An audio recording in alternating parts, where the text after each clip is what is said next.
the English Channel. 1588. King Philip II of Spain has dispatched an enormous armada of ships to invade England. They are reportedly filled with more than 20,000 soldiers and scores of medieval torture devices. According to some historians, Philip, a devout Catholic, wants to bring the brutal Spanish Inquisition to England to punish Queen Elizabeth I and her subjects for leaving the Catholic Church. Philip was a Catholic, and England had been turned Protestant by Elizabeth's father, Henry VIII, when he broke with the Catholic Church in order to marry Elizabeth's mother, Anne Boleyn. So, to Philip, the English were sinners, and their ways needed to be reformed. So he sent a great armada, a great fleet of over 130 ships. There had never been anything like it before. England didn't have a lot of money, and a lot of their vessels were not even official government vessels. They were whatever merchant seamen and sailors could cobble together. The Spanish Armada seemed invincible, and the British severely overmatched. But when the two forces finally met, superior English tactics and strategy forced the Armada to retreat. But the number of Spanish ships was so overwhelming that the English couldn't score a decisive victory until a freak storm struck. The English ships were more maneuverable than the Spanish ships. In order to counter this, the Spanish cut their anchors. And they figured, well, let's get rid of some of this dead weight, so to speak. But when the winds hit, they had no way to find a mooring, and then therefore the winds blew their ships all over the place, including into the coast. They lost roughly half their fleet due to the weather. From the point of view of the English people, this extraordinary storm that destroys the Spanish Armada is a miracle, destroying the might of Spain when mankind cannot do it. The English believed this miraculous storm was the work of God. But some ancient astronaut theorists claim there is evidence that suggests it may have actually been the work of otherworldly beings. Their first clue comes from one of Queen Elizabeth's closest advisors, a mysterious man named John Dee. John Dee was the court astrologer, mathematician, philosopher, medical doctor at the court of Queen Elizabeth I. He was an extraordinarily learned man for his time.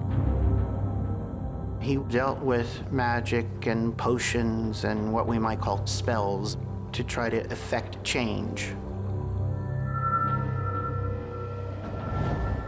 John Dee was a Hermetic thinker. Hermetic thinkers believed that there was a contemporary of Moses by the name of Hermes Trismegistus who lived in Egypt.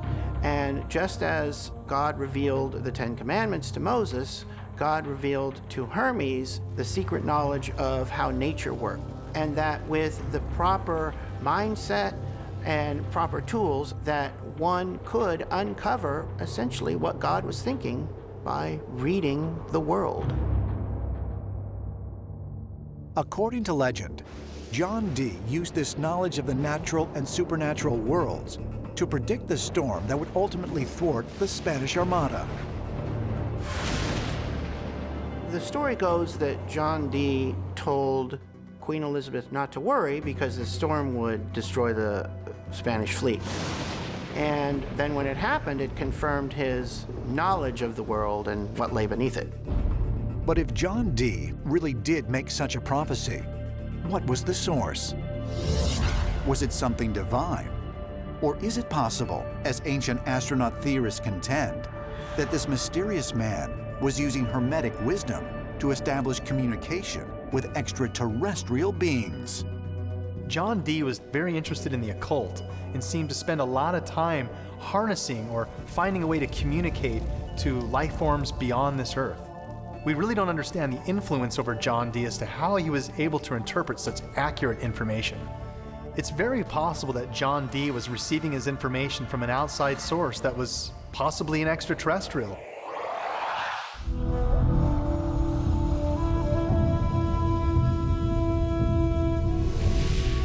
Life on Earth comes in a tremendous diversity of shapes and sizes. It can be found from the depths of the deepest oceans to the peaks of the highest mountains. But the vast array of life forms we see today is only a small portion of what has existed on this planet during its millions of years of history. In fact, scientists estimate that 97% of all the species that have ever lived on Earth are now extinct. Most scientists today will tell us that there have been 6 major extinction events that have occurred during the history of life on Earth. The most recent of these extinction events was the one that occurred 65 million years ago and wiped out the dinosaurs. Paleontologists attribute these mass extinctions to natural causes such as meteor strikes, floods, and dropping sea levels. But another theory suggests that these extinctions were not caused by nature, but by alien beings.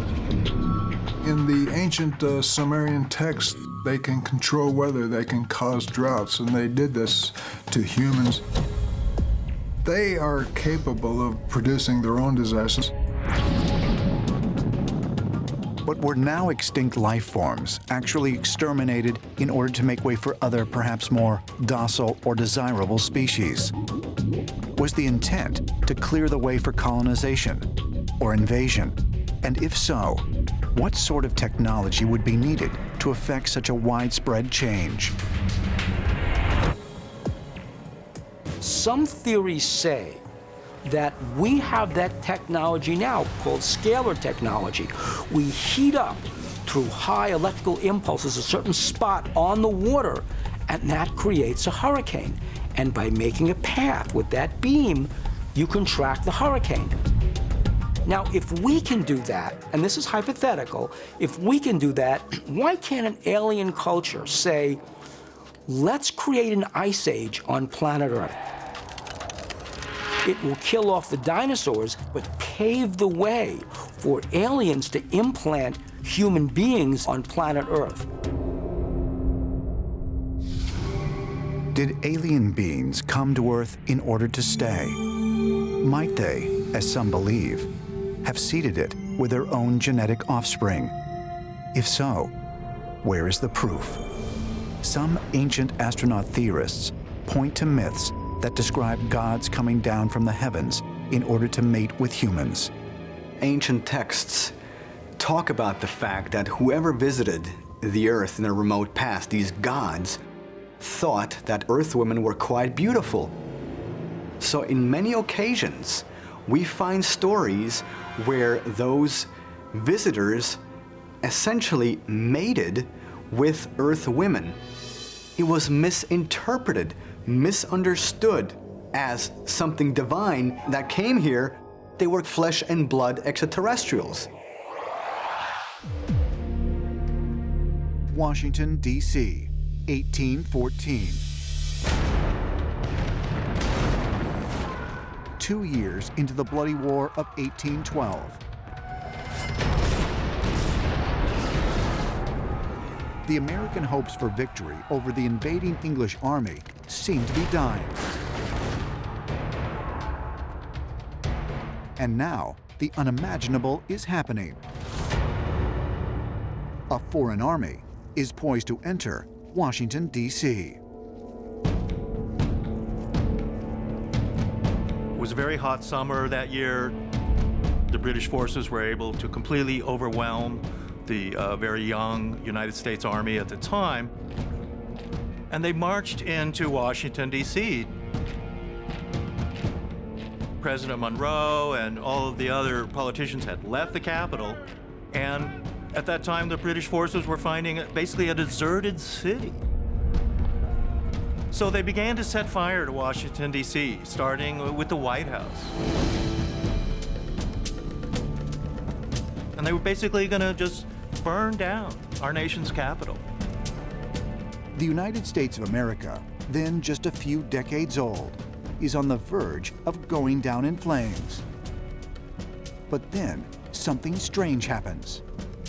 That summer day was a very hot, sultry day. And at first they thought this would really help burn down Washington, D.C. There weren't any clouds in the sky. But suddenly the weather changed very, very drastically. Big storm clouds moved in. It began pouring rain. And then, suddenly, out of nowhere, this tornado formed. And it went straight at the British troops and forced them to retreat. And at the same time, the pelting rain put out all of the fires. And Washington, D.C. was saved. History books record this as a stroke of incredible good luck for the Americans. But some ancient alien theorists believe that perhaps this was a UFO encounter, that it was an extraterrestrial intelligence that created that storm and changed the course of that battle, and perhaps of American history.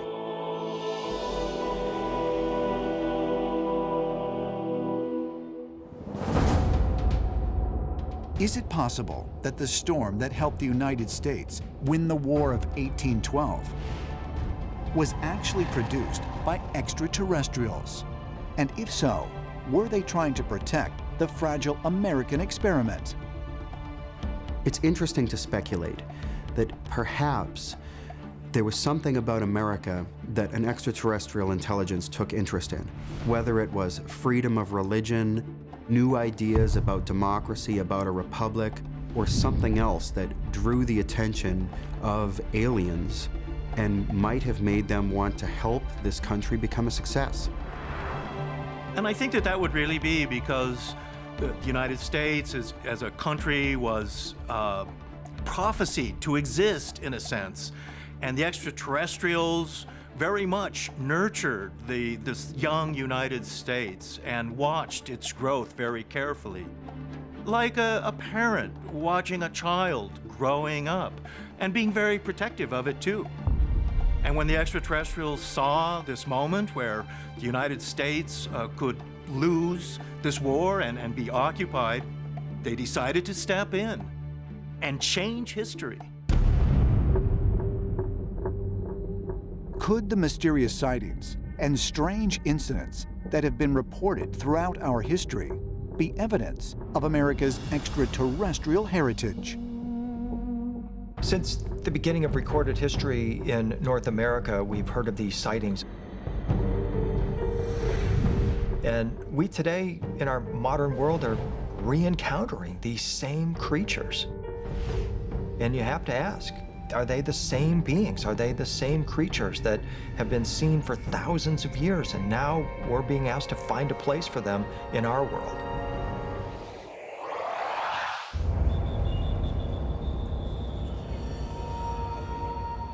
Haiti, January 12th, 2010.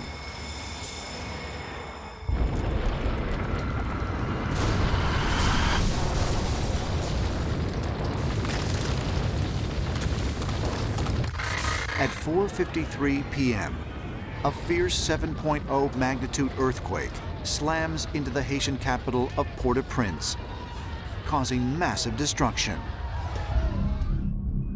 It is the country's most severe earthquake in over 200 years. An earthquake that doesn't affect anyone is a natural hazard. When that natural hazard makes landfall and affects a population, that is when it becomes a natural disaster. When it's a huge system that affects a lot of people with death and destruction, then we term it a mega disaster.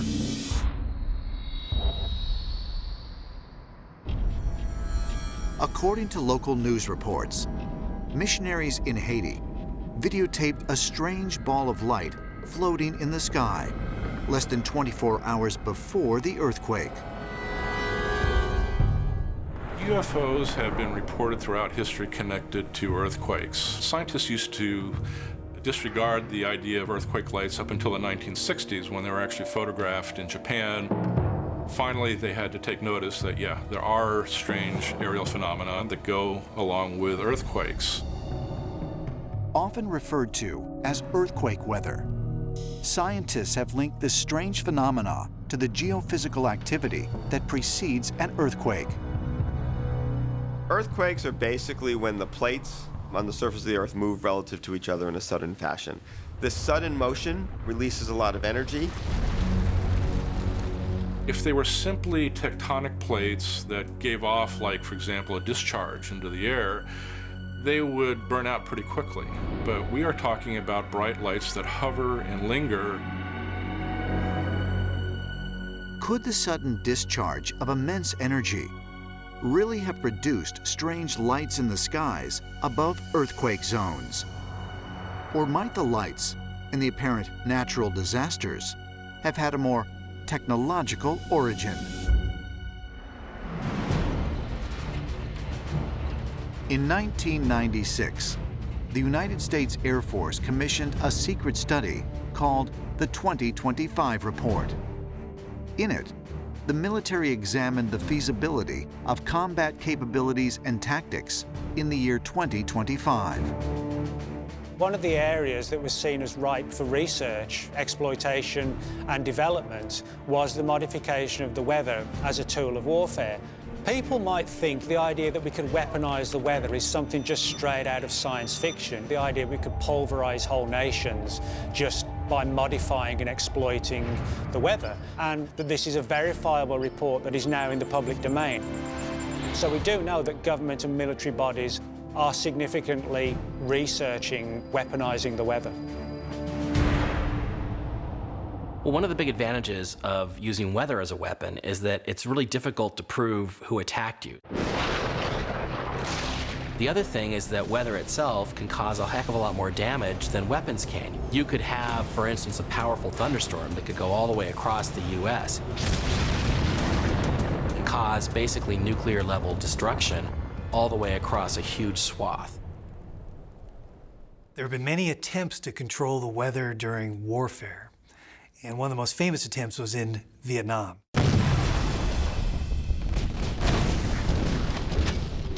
In which there's a real effort to seed the clouds over the Ho Chi Minh Trail and create torrential rains. By flooding the North Vietnamese and Viet Cong supply lines, it would reduce their utility and choke off the supplies to guerrillas in the south. So certainly we've had success in seeding clouds.